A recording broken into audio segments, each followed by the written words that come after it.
Welcome to the Wizard Tower Art Podcast, Episode 1. After an interesting pilot, I've decided to give this podcast a little bit more structure. Hopefully this will make things easier for all of us.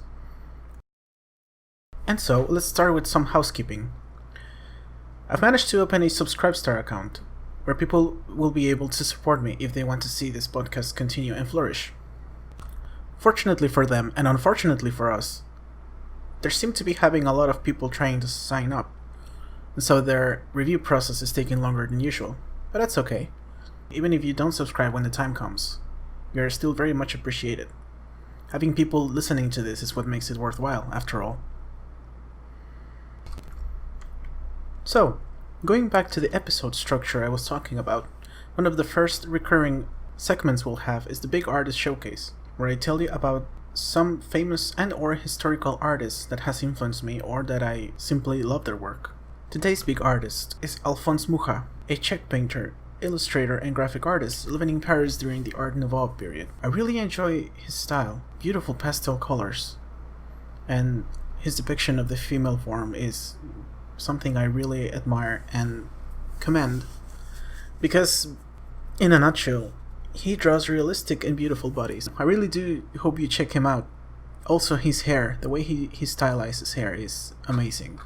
Very many strands, very clearly defined, and very mesmerizing poses. His most relevant works can be seen at the Mucha Foundation website, that is www.muchafoundation.org. www.muchafoundation.org, where you can see his gallery and admire really the simplicity of his line work and beautiful, straight to the point anatomy. Now, let us proceed with the first of two big topics to be talked about today. First, I'll touch upon an art topic. And by that I mean something that has to do with art theory or draftsmanship. In today's episode, I want to talk about readability. Readability is our ability to see the painting, or rather, how good the painting is, so that we can actually read what it is. And as an art theory topic, this is a bit vague, because there are specific facets of readability that we need to take care of, which are good shapes, a good thumbnail, nice contrast between colors. But in general, readability tells us that whether a painting looks good or bad, or if it's detailed or not, but if it's properly planned or not. And I think it is a good topic to cover in these early episodes, because when I was first starting out as an artist, I will constantly fall into the sunken cost fallacy. And by that I mean that once you start a painting, you kind of don't like it, but you hope that the more you finish it, the better it will look, and that hopefully you will like it more. Maybe you're not very convinced about the pose or the perspective, but you think to yourself, maybe when it's colored, it'll be better. Maybe when it has the proper lighting and shadows. And to some extent, that is true. Because sometimes when you're finishing a painting, you're changing what the shapes represent. But in general, especially when you're just starting out, you will spend hours working on a painting and find out that you don't like it, and you just spend a lot of time on it, and you just want to keep going, but also you're noticing that it's not getting better. You'll get frustrated, you'll hate it. It's normal, don't worry. But you have to recognize when it's time to stop and move on. And I'm not saying this just as a way to be more efficient about your art. I'm also saying it from a health perspective, because I'm not sure how old you are, but I am 26 years old, and even though I am certainly still considered young in general, I already have a few problems on my wrists caused by drawing every day. I'm sure people who play the guitar, people who play the drums, mechanics, really anyone with a trade that requires them to constantly use their hands can feel the effects of age much faster in those body parts. So you gotta learn when to stop, when to call it, and move on to another painting, or perhaps try to start it over. It's fine. I think the best way to look at it is to change your mindset. If you learned something, you found out that you could blend a color in a certain new way, or the lighting scheme was really working, I think that's already a victory, because it means you will be able to use that later. You have essentially added it to your toolkit. Now, that's a way to recoup your losses, but what about changing it? What about improving it? How can you prevent it from happening in the first place? I think a good solution to this will be having shape economy. You need to clearly define what you want to draw and where every element of the drawing will be.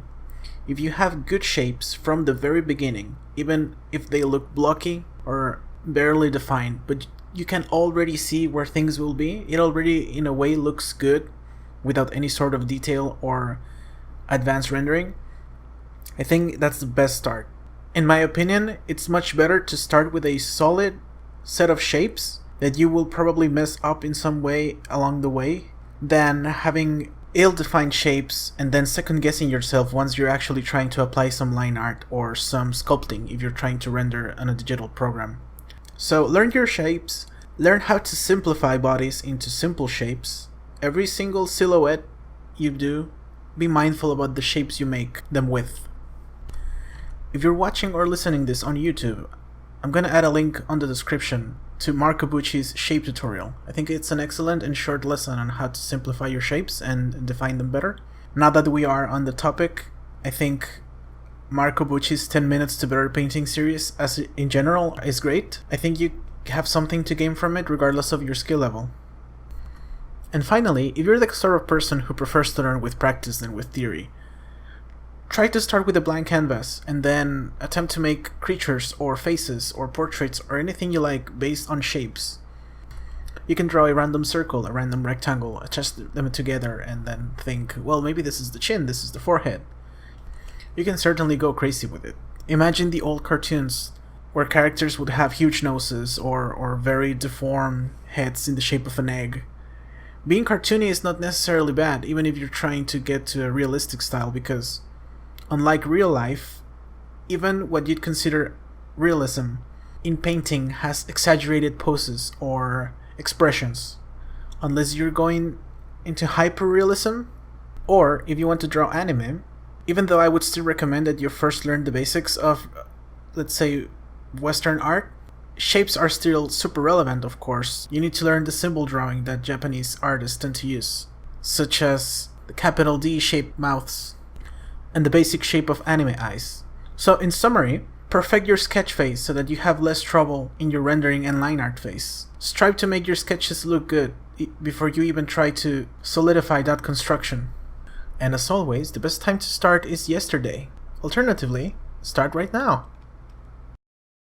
This episode of the Wizard Art Podcast was brought to you by no one, but it still feels cool to make this voice.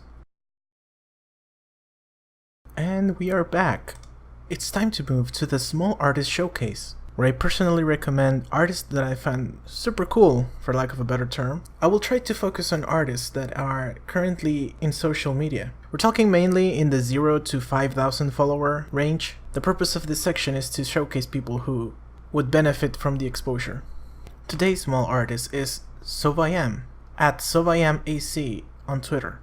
They're a California-based artist who draws with a super cute style.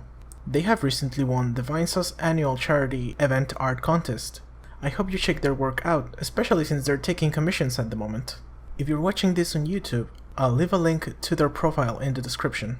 Please note that the Small Artist Showcase is meant to be organic, and thus I will not be taking suggestions or payments to showcase anyone. Now, let's talk about the second big topic of the day. This second topic, as most will be, is about social media and the way people interact with the art you make, which in my opinion is just as important as the art making itself. Today's social media topic is criticism and expectations about your art. A small disclaimer, I am in no way a professional of mental health. I am just sharing my opinion based on my lived experience and the bits and pieces of research that I've been made aware of. Any feedback you have about this topic will be greatly appreciated using the comment section or Twitter at Wizard Tower Art. I will be a bit personal in this section, I hope you don't mind. People often tell me that my art is really good. I'm sure you've been in this situation. You're doubtful about something you're drawing, so you show your friends. Unfortunately for you, they're not well versed into how art works, or what the process is. So to them, it just looks good, in quotations. They tell you it's nice, that it's cute or awesome, but this is not useful to you. You then feel bad about not appreciating their opinion as much as you want to. I think every artist has been in this position at one point or another, which is why I think it's crucial that artists have other artist friends, so that they can share the highs and lows of this beautiful journey that is learning how to paint or draw. But there is something that bothers me about this whole conversation, and that is, I've seen a lot of people who immediately jump onto you whenever you see something negative about your work. I think there is value in recognizing that you're not as good as you wish you were. I hope I'm not alone in this. If I weren't so hard on myself, I wouldn't be as motivated to improve. I am perfectly aware that it is not healthy to just beat yourself over the head with how bad you are. Of course, I'm not advocating that, but I think a good balance of self-criticism and realism and recognizing the limit of your abilities is the first step towards improving them. If you know where you're lacking, be it lighting, shadows, construction, perspective, you name it, it will be much easier for you to tackle it. And I think this fits into a larger problem. This might be a bit of social commentary. Please let me know in your feedback if this direction bothers you. We can always keep focused on the art if it's something you dislike. But as I was saying, I think this fits into a larger problem, which is the recognition of one's strengths and weaknesses, but the unwillingness to work on one's weaknesses. I've seen a lot of discourse on social media in general about being praised for who you are, otherwise you're not actually being loved. I'm sure you've seen something like this. Even memes have been born out of it. If you can't handle me at my worst, you don't deserve me at my best. Or something like that. I don't agree with this position, and I know I just quoted a meme, and a meme is supposed to be a joke, but it's a reflection of what people actually feel like. You are, of course, welcome to disagree with me. But I think it's unhealthy to just want people to love you exactly the way you are, without any consideration to the fact that we live with other people. We share this planet together. No one will ever be in good terms with you 100% of the time. That is an unrealistic standard. And I also want to point out that I might be generalizing too much, or being too literal about what this means. But this culture of being accepted exactly the way you are, and doing the things exactly as you do them, with no way to improve or direction in sight, I think that makes us stagnate, both in our skill level and our way of thinking. The treadmill, the carrot on a stick, it can be tiresome. It can be bothersome. You don't want to conform exactly to what society expects of you. But I think a good balance between both of them is the best way to approach life. Or at least it is the best way to not be disappointed after finding out that things are not exactly the way you want them to be. And I actually think that is good. If we were able to draw exactly the way we want at the first try, things will be boring. They will get boring real fast. You would not get the satisfaction of improving whenever you practice. You will not have the satisfaction of being one of the few people who can actually do this thing, called art. It is highly valued even if it's not technically useful in a way to society. You don't need art to start a town. You need agriculture. You need labor. As soon as a society has the luxury of employing artists, it means we've done something right. It means we've moved beyond the bare necessities of animals.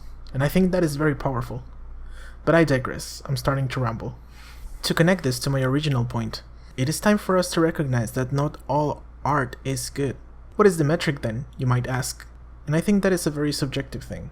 To me, a good general metric of whether a piece of art is good or not is how well it conveys what the artist envisioned when projecting it from their mind to the real world. The more faithful the translation, the better the piece is. So, in summary, if your friends tell you your art is great, then that's great. Appreciate them, love them, say thanks to them, but don't feel guilty if you feel like your piece could be better. Don't feel guilty if you feel your shortcomings. Identifying them is the first step towards correcting them. It seems this was a short episode, but I'd rather keep them short and sweet than pad them out unnecessarily. Before I go, I have a great announcement to make. Next episode, on the 30th, we will have our first interview with London-based artist DP Arts, that is at DP Arts on Twitter. They're famous for their unique and gooey style. I'm really looking forward to it. They will be kind enough to share their thoughts about their art process and other social media topics. I really hope you join us for this upcoming episode. It will certainly be more conversational than this one. And then, on episode 3, if everything goes according to plan, it will be our first live episode. I will go live on YouTube and record, so you can join me if you wish. Thank you so much once again for listening. Please subscribe on YouTube and follow me on Twitter. And if possible, subscribe to Subscribestar, even though you can't do that yet. But, I need to practice on this outro thing. I'll see you later.